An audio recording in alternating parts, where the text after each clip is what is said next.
Hello everyone, I'm Dr. Kerim. So today we are going to talk about post-operative process.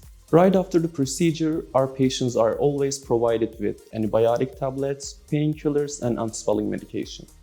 The donor region also is covered with medical dressing on the first day, but this dressing will be removed the following day during the first hair wash. On that first hair wash day, we will perform the first hair wash and we will teach our patients how to do it on their own. The most common side effects would include pain, mostly on the donor region, some swelling, and maybe itching during the healing process. The pain usually fades away within a week with the help of painkiller tablets. When it comes to swelling, as long as our patients follow our advices regarding the positions and as long as they keep taking their anti-swelling medications, the swelling would be minimal. And when it comes to itching, it usually indicates the healing process and it shows that the grafts are trying to grow and vessels are trying to form. Primary healing of the scalp would be completed within 10 days. And the redness, the inflammation on the donor region and the recipient area, it would fade away within a month. In the first 10 days, our patients should perform daily hair washes. And the last day, they should rub the scabs off with vertical motions. First, transplant hairs, they will fall in the first 2 months. This is called shock loss and it's something temporary and pretty expected. It shouldn't cause any worries. At the beginning of third month, those grafts will start to grow again. By the end of 6 months, we usually have 60% of those grafts grown.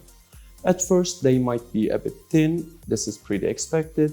The following 6 months, remaining grafts will grow and all of these grafts will become thicker.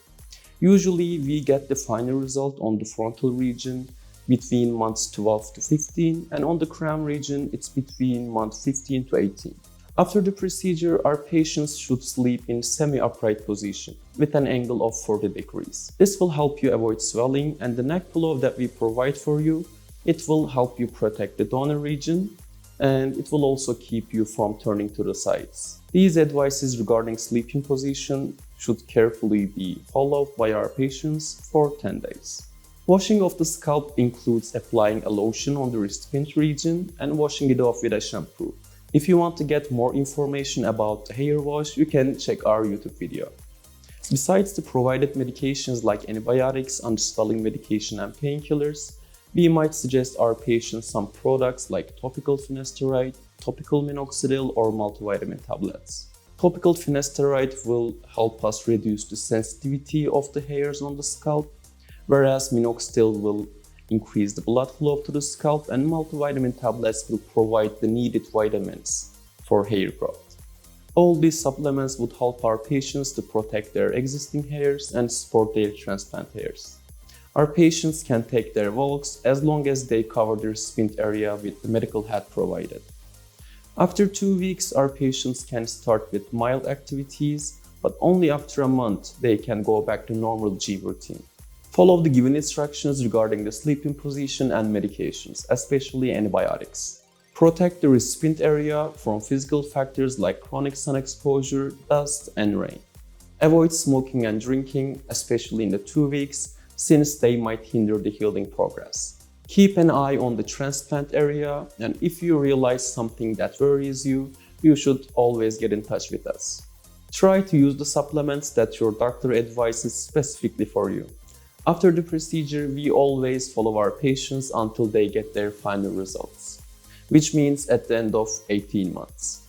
During this time period, our patients should send their photos to us regularly so we can check their healing status and give them advices if we think they need. Besides the hair transplant, at Vera Clinic, we employ a few supportive techniques. One of them is called PRP, which involves drawing some blood from the patient, separating the plasma and injecting it under their scalp. The other technique that we employ at Vera Clinic would be stem cell therapy. With stem cell therapy, we extract some fat tissue along with stem cells. We separate these stem cells via a few filters, then we inject it right under the thinning areas. It is proven that stem cell therapy will increase the survival rate. It will thicken up both your existing hairs and the transplant hairs. It will also rejuvenate the skin. And the other technique that we employ at the Vera Clinic is oxycure sessions.